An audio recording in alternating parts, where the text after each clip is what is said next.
Hello friends, welcome to today சமையல். இன்னைக்கு நம்ம டுடே சமையல்ல இன்ஸ்டண்டா நல்ல மொறுமொறுன்னு கிறிஸ்பியான தோசை வாய்க்கு நல்ல ருசியா எப்படி செய்யலாம்னு தான் பார்க்க போறோம். இந்த மாவை நீங்க அரைச்சிட்டு உடனே சுட்டு சாப்பிடலாம், அவ்வளோ சூப்பரா இருக்கும்.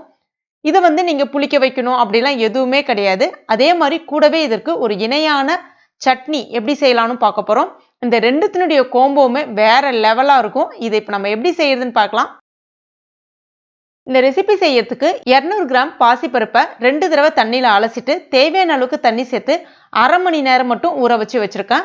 இது ரொம்ப நேரம் ஊற வைக்கணும் அப்படிலாம் கிடையாது. அரை மணி நேரத்துலேருந்து 1 மணி நேரம் மட்டும் ஊறினாலே போதும். நல்ல சாஃப்டாக சூப்பராக ஊறி வரும்.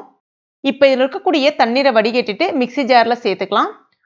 கூடவே 5 பச்சை மிளகாய் சேர்க்குறேன். இந்த மிளகாய் நல்ல காரமாக இருக்கும்.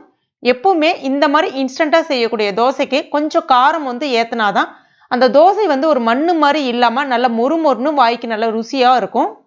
அதே சமயத்துல ரொம்பலாம் காரமாவும் இருக்காது தோசை சாப்பிடும்போது. ஆனா டேஸ்ட் சூப்பரா இருக்கும். கூடவே இந்த சைஸ்ல ஒரு 4-5 துண்டு இஞ்சியும் சேர்த்துக்கலாம். இது கூட வேற எதுவுமே நீங்க சேர்க்க வேண்டாம். நல்ல நைஸா தேவைப்படும் போது தண்ணி சேர்த்துட்டு இப்ப இந்த மாதிரி அரைச்ச பிறகு இதுல 1/4 கப் அளவுக்கு ரவை சேர்த்துக்கலாம். இது வறுக்காத ரவை தான் பயன்படுத்திருக்கேன்.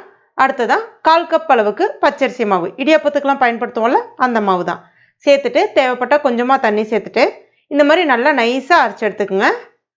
அடுத்ததா இதை இப்போ நம்ம ஒரு பவுல்ல சேர்த்துடலாம். கூடவே மிக்சியில் கொஞ்சமா தண்ணி சேர்த்துட்டு அதையும் இது கூட சேர்த்துக்குங்க.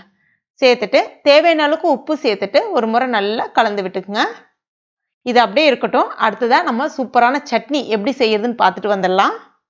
இந்த ரெசிபி செய்யறதுக்கு முதல்ல ஒரு பேனில் 2 டீஸ்பூன் எண்ணெய், 4 வரமிளகாய், 2 டேபிள் ஸ்பூன் அளவுக்கு கடலைப்பருப்பு. இப்போ அந்த வரமிளகாய் அந்த கடலைப்பருப்பு எல்லாமே நல்லா சிவந்து வரட்டும். கூடவே ஒரு சின்ன துண்டு புளி சேர்க்குறேன். இது ஆப்ஷனல். இந்த மாதிரி சிவந்து வந்த பிறகு எண்ணெயை நல்லா வடிகட்டிட்டு அதை மட்டும் நம்ம வேற ஒரு பிளேட்டுக்கு மாற்றிக்கலாம். அடுத்ததான் அதே பேன்லேயே எண்ணெய் இருக்கும். இப்போ இதில் ஒரு மீடியம் சைஸ் வெங்காயம் ரஃப்பாக கட் பண்ணிட்டு சேர்த்துக்கலாம். 3 பல்லு பூண்டு, 2 பச்சை மிளகாவை லைட்டாக கீறிட்டு சேர்த்துக்குங்க. இப்போ இந்த வெங்காயம் கொஞ்சம் நிறம் மாதிரி இந்த மாதிரி வந்த பிறகு 2 மீடியம் சைஸ் தக்காளி பழத்தை கட் பண்ணிட்டு சேர்த்துக்கலாம். அந்த வெங்காயம் தக்காளி எல்லாமே நல்லா வதங்கி வரட்டும். இப்போ பாருங்க இந்த மாதிரி. இப்போ இதில் ஒரு கட்டு அளவுக்கு புதினா இலைகள், அதாவது 2 கைப்பிடி அளவுக்கு ஃப்ரெஷ்ஷான புதினா இலைகளை நல்லா கழுவிட்டு தண்ணி வடிச்சிட்டு சேர்த்துக்குங்க. சேர்த்துட்டு கொஞ்ச நேரத்துக்கு அந்த புதினா இலைகள் எல்லாம் நல்லா வதங்கி வரட்டும். அதே சமயத்தில் ரொம்ப வதங்கிடக்கூடாது. ஏன்னா அதனுடைய மனம் நிறம் எல்லாமே மாறிடும்.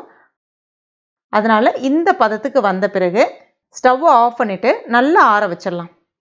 ஆறுனதுக்கப்புறமா வறுத்து வச்சுருக்க அந்த கடலைப்பருப்பு மிளகாய் சேர்த்துக்கலாம். கூடவே அரை கப் அளவுக்கு தேங்காய் துருவலும் சேர்த்துட்டு கொஞ்சமாக தேவைப்படும் போது தண்ணி சேர்த்துட்டு இந்த மாதிரி அரைச்சிக்கங்க. இப்போ இதில் நம்ம வதக்கி வச்சுருக்க அந்த வெங்காயம் புதினா எல்லாத்தையும் சேர்த்துக்கலாம். கூடவே கொஞ்சமாக உப்பும் சேர்த்துட்டு தேவைப்பட்டால் கொஞ்சமாக தண்ணி சேர்த்துக்குங்க. ரொம்ப நிறைய சேர்த்துறாதீங்க. நல்லா நைஸாக அரைக்கக்கூடாது. இந்த மாதிரி கொஞ்சம் குறகுறப்பாக அரைச்சிக்கணும். அப்போ தான் இந்த சட்னி டேஸ்ட் ரொம்ப ரொம்ப அருமையாக இருக்கும். நைஸாக அரைக்கக்கூடாது. அதனால தான் நம்ம ஏற்கனவே கடலைப்பருப்பு இதெல்லாமே நைஸாக அரைச்சிட்டு இதை மட்டும் கொஞ்சம் குறகுறப்பாக அரைக்கும் போது அதனுடைய சுவை வேறு லெவலாக இருக்கும். இப்போ ஒரு பேனில் 2 டீஸ்பூன் எண்ணெய், அரை டீஸ்பூன் கடுகு, அரை டீஸ்பூன் உளுந்தப்பருப்பு சேர்த்துட்டு எல்லாம் நல்லா பொரிஞ்ச பிறகு கடைசியாக கொஞ்சமாக கருவேப்பிலை இலைகள் சேர்த்துக்குங்க. அவ்வளோதான். இதை சட்னியில் தாளிச்சிட வேண்டியதான். அவ்வளோதான், நம்முடைய சட்னி சூப்பராக ரெடி ஆகிடுச்சு. இது இந்த தோசையோடு தொட்டு சாப்பிடும்போது அவ்வளோ அருமையாக இருக்கும். இப்போ மாவும் ரெடியாக இருக்குது. இப்போ லைட்டாக ஒரு கரண்டி விட்டாலே போதும். நல்ல மெல்லியதாக அழகாக தேய்க்கிறதுக்கு வரும். இது ரொம்ப நிறைய மாவு சேர்க்காதீங்க. ஒரு கரண்டி மட்டும் மாவு விட்டுட்டு லைட்டாக அப்படியே வார்த்திங்கன்னா சூப்பராக அழகாக வார்க்க வரும். நல்ல மெல்லியதாக. நான் இன்னைக்கு நெய் சேர்க்குறேன். நீங்கள் நெய்க்கு பதிலாக எண்ணெய் கூட பயன்படுத்திக்கலாம். தேங்காய் எண்ணெய் விட்டு செய்தீங்கனாலும் இன்னும் ரொம்ப டேஸ்ட்டாக இருக்கும். இது நல்லா அழகாக சிவந்து சூப்பராக கோல்டன் ப்ரௌனாக வரும். நல்ல மொறுமொறுன்னு வரும். இப்போ பாருங்கள், நான் ஒரு தடவை திருப்பி போட்டுக்கிறேன். லைட்டாக மேலே மாவு மாதிரி இருக்குது அப்படின்றதுனால நான் திருப்பி போட்டுக்கிறேன். இப்போ மறுபடியும் இப்படி நம்ம அழகாக சுற்றி விட்டு எடுத்தேன்னா எவ்வளோ அழகாக கோல்டன் ப்ரௌனில் சூப்பராக நல்லா சிவந்து வந்திருக்கு பாருங்கள். தோசை ரொம்ப ரொம்ப மொறுமொறுன்னு சூப்பராக நல்ல கிறிஸ்பியாக வாய்க்கு ருசியாக இருக்கும். அவ்வளோதாங்க நம்மளுடைய பாசிப்பருப்பு தோசை இன்ஸ்டண்ட்டாக ரெடி ஆகிடுச்சு. மாவு நான் புளிக்க வைக்கல, எதுவுமே பண்ணலை, அப்படியே ரெடி ஆகிடுச்சு. கூடவே அந்த சட்னி வச்சு நம்ம சாப்பிட்டோன்னா அவ்வளோ டேஸ்ட்டாக இருக்கும். கண்டிப்பாக உங்கள் வீட்டில் ட்ரை பண்ணி பாருங்கள். பார்க்கறதுக்கு எவ்வளோ மொறுமொறுன்னு சூப்பராக இருக்குது பாருங்கள்.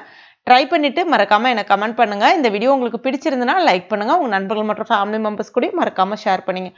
மேலும் இது போன்ற டேஸ்டி ரெசிபிகளுக்கு நம்ம டுடே சமையல் இது வரைக்கும் நீங்கள் சப்ஸ்கிரைப் பண்ணலைன்னா உடனே சப்ஸ்கிரைப் பண்ணிங்க. கூடவே மறக்காமல் அந்த பெல் நோட்டிஃபிகேஷன் சிம்பிளை ப்ரெஸ் பண்ணுங்கள். தேங்க்யூ.